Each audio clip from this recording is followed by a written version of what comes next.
또 이준석 전 대표가 쏘아올린 공인데요. 이준석의 로마인 이야기입니다. 갑자기 웬 로마인 이야기냐?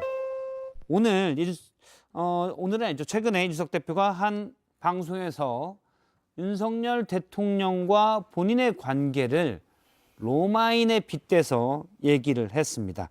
영화 글래디에이터에 나오는 캐릭터인데요. 직접 들어보겠습니다.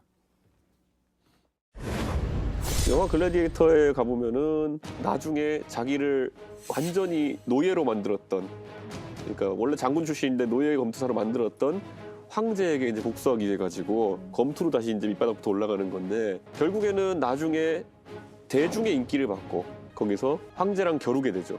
황제가 자신감이 없으니까 뭘 했냐면은 경기가 시작되기 전에 가가지고 옆구리 한번 칼로 푹 찌르고 시작합니다. 예를 들어 1월에 전당대 하잖아요. 한 11월쯤 되면은 또 뭐가 쑥 나타나서 옆구리 한번 푹 찌르고 시작할 겁니다.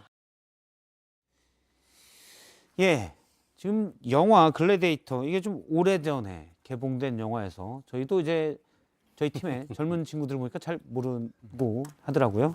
이거를 알면 이제 오래된 건데 잠깐 보면 설명을 드리면 지금 왼쪽이 로마 황제 콤모두스고요. 오른쪽이 막시무스입니다. 원래는 총애를 받다가 나중에 내쳐지게 되고 이 막시무스가 복수를 하는 건데 검투사로서 복수를 합니다.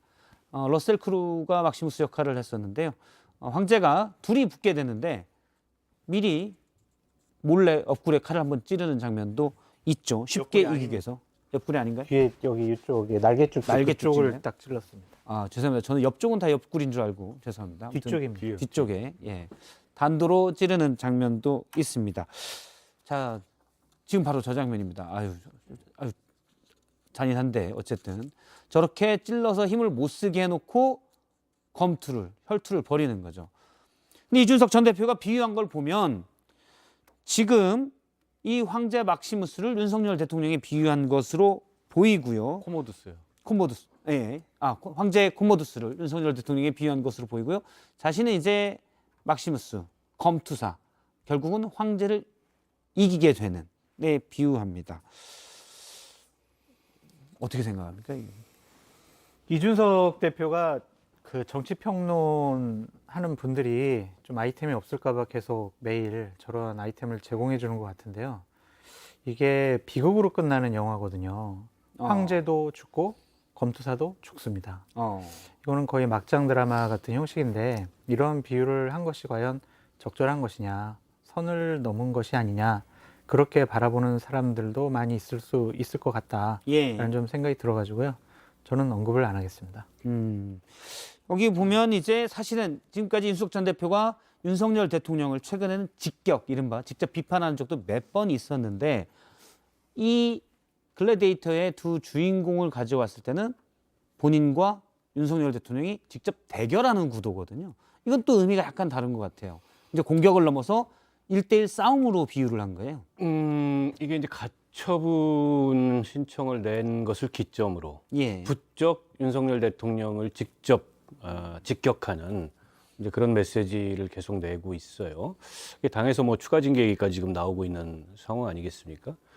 근데 어차피 지난 그 기자회견 자맹을 하다가 나타나서 본인의 입장을 밝힌 첫 기자회견부터 이준석 대표는 뭐 돌아갈 다리를 이미 끊고 시작을 한 것 같고, 이준석 대표를 향해서 국민의힘 내부에서 선을 넘었다라는 이제 평가가 나오는데, 아마 이준석 전 대표 스스로는 먼저 선을 넘은 건 그쪽이다라는 인식을 하는 것 같아요. 그리고 상황이 이렇게 되면, 즉 돌아갈 다리를 끊고 어쨌든 계속 직진을 한다면, 기왕이면 어쨌든 이 문제의 핵심이라고 본인이 생각하는, 그리고 가장 힘이 센 권력과 직접 부딪혀야 본인의 이제 정당성을 입증하게 되면 그 뒤에 정치적 장래가 있는 거지, 어설프게 뭐 윤핵관이나 윤핵관 호소인들하고 말다툼하다가 끝나버리면 뭐 남는 게 없다라는 나름의 승부사적 기질을 발휘하고 있는 것 같은데, 근데 이제 이런 비유들이 굉장히 어떻게 보면 좀 자극적이잖아요. 그냥 뭐 그 대통령을 대놓고 나서 대놓고 그렇게 비판하는 걸 넘어서서 이렇게 아주 자극적인 소재들을 찾아서 이렇게 비유를 활용하는 게 또 어떻게 보면 이준석 대표의 그 말하자면 이제 이 언론 플레이의 그런 스타일이기도 한데 글쎄요 아마 국민의힘 내부에서는 이렇게 되면 이제 추가 징계 얘기가 더 힘이 실릴 것 같아요. 뭐 어제 윤리위에서는 그런 얘기는 직접 거론이 안 됐다고는 하는데 거짓말입니다. 예, 그건 거짓말인지 제가 모르겠고 조금 이따가 또 어쨌든 징계 신청이 들어왔다는 거 아닙니까? 징계 신청이 들어왔다면 뭐 근거는 생긴 거니까 아마 지금 이준석 대표 이런 스텝이 계속된다면 뭐 가능성이 없다고 볼 수 없죠. 근데 지금 전선을 예. 바꾸려고 하는 거예요, 이준석 대표가. 지금 원래 이준석 대표랑 윤핵관들하고 싸움이 일어났었잖아요. 예. 근데 윤핵관들은 빠지고 장해찬 이사장을 지금 이준석 대표랑 싸우라고 윤핵관들이 등을 떠밀었단 말이에요. 장해찬 이사장이 이준석 대표의 발목을 잡았죠. 그렇죠. 그러니까 이준석 대표는 나는 장해찬 이사장하고 안 싸우고 이제 대통령하고 싸울래.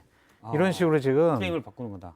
에스컬레이터 되는 것 같아요. 계속 싸움의 대상자를. 장 이사장을 향해서 내가 장 이사장과 싸울 군번은 아니야 하면서 대통령을 직접 공격하는 모양새다. 너는 잘 되기를 바래. 잘 됐으면 내가 뭐 응원해 줄게. 이런 식으로 그냥 퉁치고 혼자 잘 놀아. 그렇죠. 이제 전선을 옮겨가는 거다라고 말씀드립니다. 아휴, 이거 뭐 결국 이제 영상으로까지 연상하게 만드는 국민들로부터 그 지경까지 갔어요. 그럼 이제 다 나온 겁니다. 그러면. 그래서 제가 볼 때는 뭐 이준석 대표 개인적으로는 그렇게 하려고 하겠지만 결국 이제 이게 심판이 있는 게임이잖아요. 정치라는 것이. 물론 이제 재판장을 상대로 탄원서 낸 것도 오늘 공개가 되긴 했는데 궁극적인 심판은 재판장도 아니고 결국 국민입니다. 국민적 여론인 건데 과연 재판장을 향해서 낸 그 탄원서 내용대로 국민께 똑같이 호소할 수 있을 것이냐 그걸 한번 생각해 봐야 될 것 같아요. 거기에 나와 있는 표현이라든지 이런 비유 같은 것도 예. 과연 이 심판이신 국민들께 어느 정도 인정을 받을 수 있을 것이냐 그 점을 돌아보면 이준석 대표의 이러한 일련의 행동들은 적절하지 않다 이렇게 생각합니다. 일단 글라디에이터 모르는 우리 작가님들께 심심한 유감의 뜻을 먼저 표하겠습니다. 예. 심심하다고 하면 안 돼요. 예. 깊은. 깊고 깊은. 웃기려고 한 건데 그렇게 한 번 더 짚으셔서 저의 개그를 망치시다니. 오늘 심심한 유감입니다. 죄송합니다. 예. 일단 갑자기 심심해졌으니까 계속 해주세요. 두 가지를 나눠서 보죠. 일단 영화적 상징으로 놓고 보면요. 지금 이 막시무스를 본인에 빗댔는데 배신을 당해서 노예 신세로 전락하죠. 본인의 지금 현재 신세를 그대로 비유하는 것으로 보여지고요. 상대방은 폭군입니다. 암수를 쓰는 것을 마다하지 않는 폭군이고 자기를 배신한 사람들, 뭐 이런 사람들 다 지금 이 코모도스와 한 그룹인 사람들이라고 지금 말을 하고 싶은 건데 제가 주목해서 본 문장은 11월쯤 되면 옆구리를 푹 찌르고 이 대목이거든요. 그러니까 이 말은 무슨 말이냐면 이준석 대표가 본인의 기소를 기정사실화했다는 얘기입니다. 본인은 죄가 없다라고 주장을 지금 해야 하고요. 예. 이준석 대표 입장에서 이야기입니다.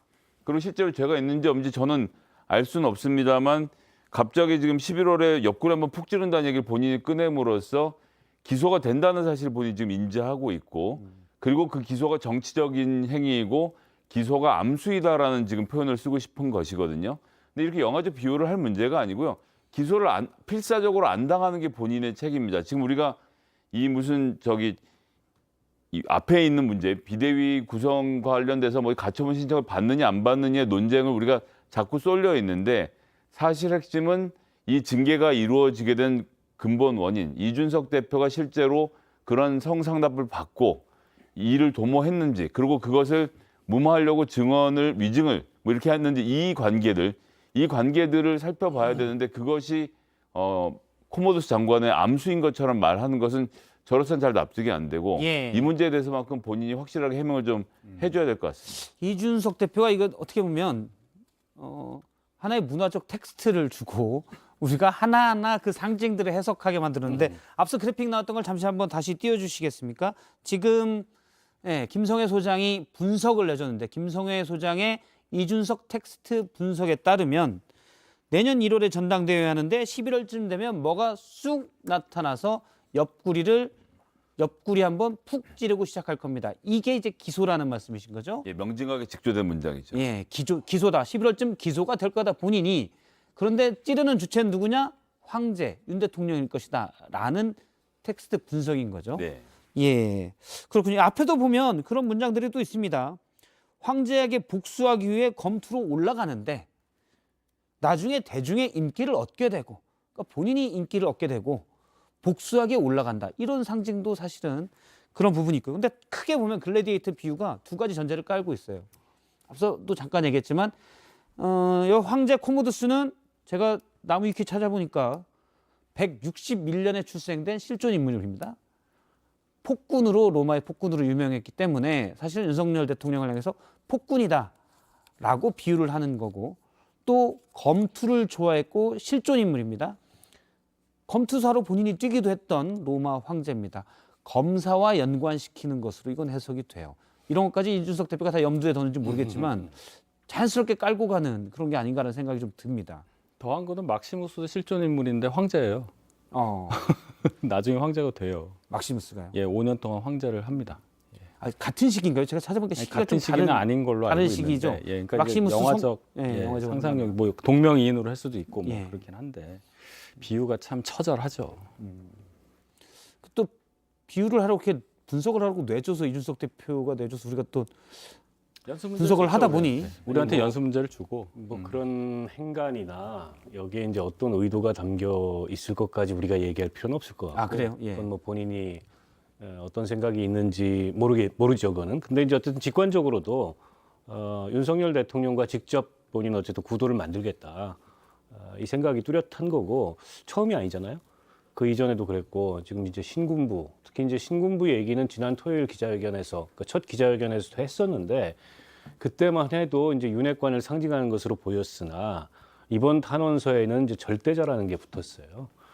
때문에 이제 그때 얘기했던 신군부의 지침과는 예, 지금 19일 날 제출한 이준석 대표의 네. 차필 탄원서의 한 부분입니다. 다른 절대자가 나오고 신군부란 표현이 나오죠. 네, 다른 의미이고 이건 어쨌든 지금 이 싸움에서 결국 이준석 대표는 스스로 본인이 동력을 계속 만들어 가려면 어쨌든 대통령하고 직접적인 구도를 만들어야 본인이 동력을 오히려 만들어 살려나갈 수 있다 이렇게 생각을 하는 것 같아요. 예. 그게 아니고 당이 지금 비상체제로 갔고 좀 있으면 이제 전당대회가 열릴 거고 새로운 당대표가 선출되고 그 과정에서 윤핵관들이 어느 정도의 역할을 어떻게 할지는 모르겠으나 나서지 않는 상황이잖아요. 윤핵관이라는 사람들이 이철규 의원 정도가 나서가지고 뭐 고소고발도 하고 이준석 비난도 하고 하는데 근데 뭐 거기에다가 이 말싸움 하는 식으로 해봐야 이게 본인이 본전도 남지 않는 이제 그런 게임이다라고 보고요. 오히려 대통령을 직접 거론하고 또 직접 비판하고 직접 문제 제기함으로써 구도를 더 세게 가져가겠다. 제가 보기에는 이 싸움의 그 어떤 귀결점에 종착점에 대한 생각이 없는 것 같아요. 일단 그거 없이 지금은 어쨌든 본인이 자기의 정당성을 입증하기 위해서 글라디에이터의 이 검투사처럼 피투성이가 되도록 싸우겠다. 이 생각이 예. 훨씬 더 절실한 게 아닌가 싶어요.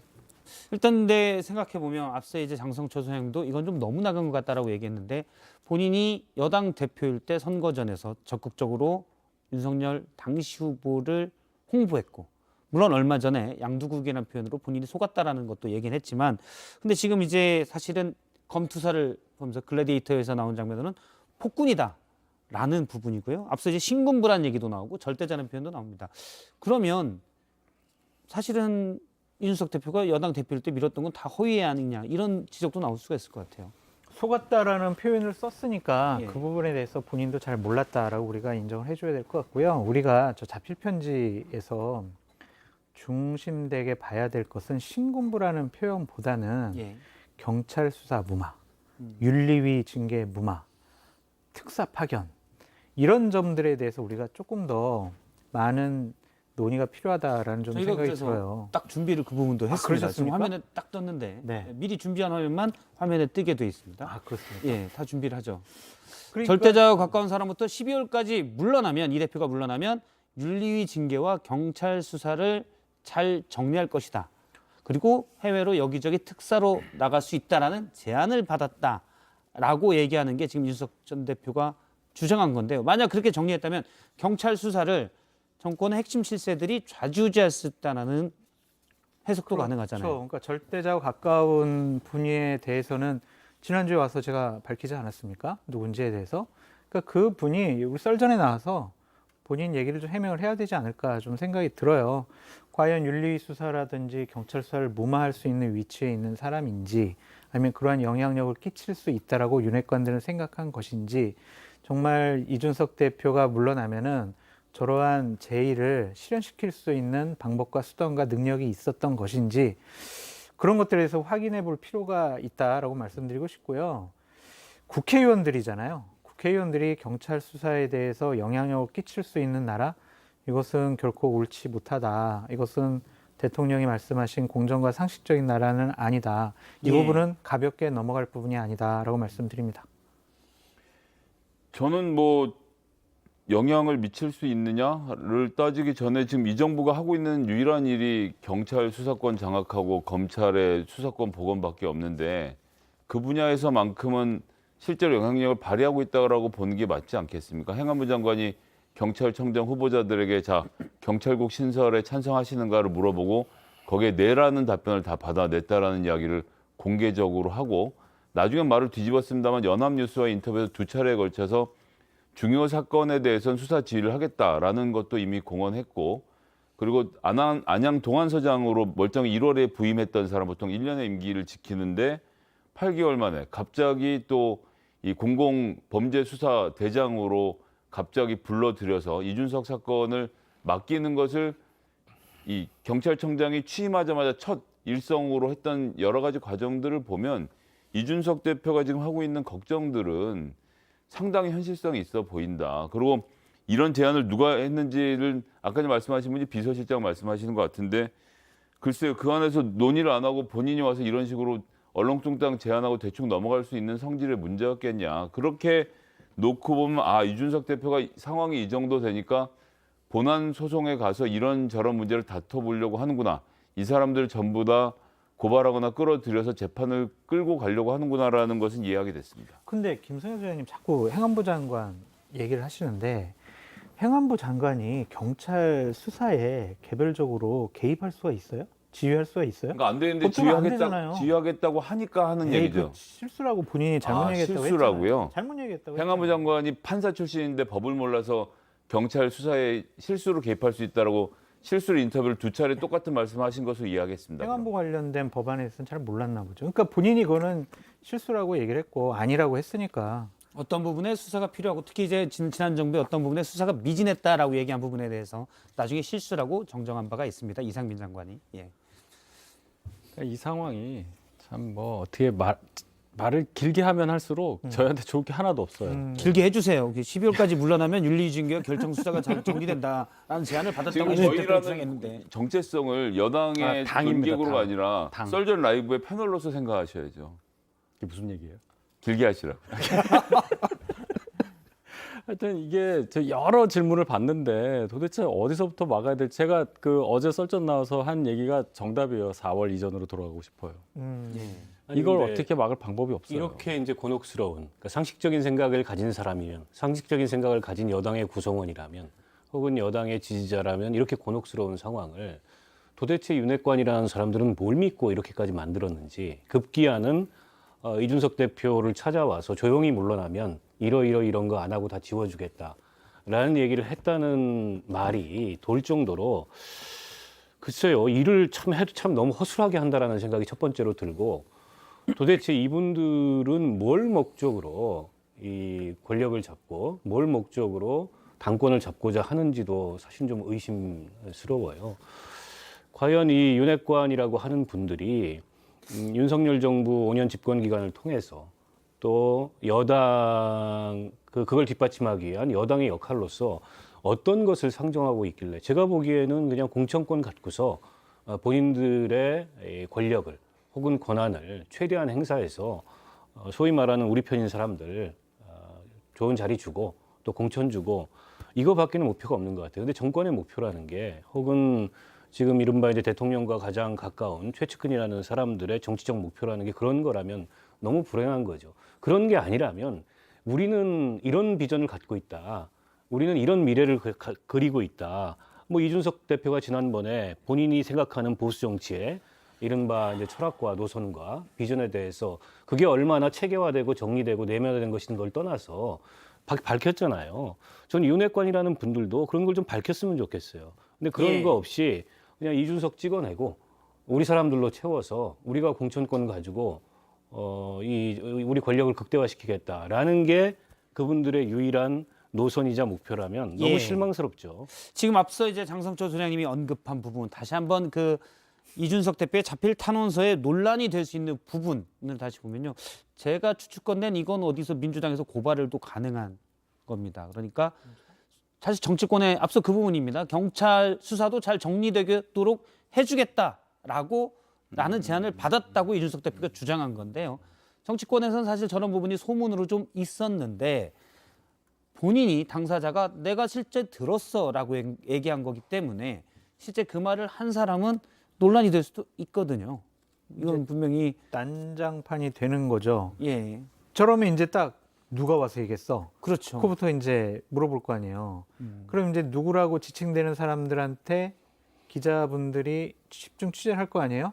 그럼 본인이 안 했다고 그럴 거란 말이에요. 예, 그럼 이준석 대표한테 안 했다고 하는데요? 라고 하면은 이준석 대표는 아니에요, 했어요라고 더 많은 증거를 내세울 거 아니에요. 그리고 이준석 대표가 자동 녹음 기능을 사용하고 있기 때문에 만약 전화를 했다면 더 안 좋은 일이 벌어질 찾아가서 수도 있어요. 얘기했어요. 아, 찾아가서 호텔로 아. 찾아가서 얘기했어요. 찾아가서 한 명인가요? 그러면? 네, 그날은 한 명입니다. 예, 그날은 한 명이다. 네. 장성철 소장님도 그럼 구체적인 정황을 알고 있는 거군요. 그때 누군가 얘기했잖아요. 얘기했다. 워낙 많은 얘기를 하셔서 죄송합니다. 제가 대충 들었나 봐요. 지금 말씀하신 것으로 의심해 보면 당시에 대통령께서 추천하셨던 당대표 비서실장이 이런 이야기까지 다 했다라고 의심하고 계시는 거죠? 의심이 아니라 그렇게 얘기 들었죠. 당시 기자들 사이에서도 많이 회자가 됐었고 그런 상황입니다. 그러니까 예. 이 부분은 이제 당사자와 이준석 대표가 밝혀야 될 부분인데 이 부분에 대해서 어느 정도 다 좀 신빙성 있게 이제 소문이 났던 당시에는 부분이죠. 이게 경찰 수사를 잘 정리해주겠다. 1, 2징계를 정리해주겠다. 이런 표현까지는 없었거든요. 그러니까 이제 이미 저렇게까지 나온 이상 당사자들이 어떤 해명을 하고 넘어가야 돼요. 저거는 그냥 묻힐 수는 없는 상황이다라고 예. 말씀드릴 수밖에 없습니다. 알겠습니다.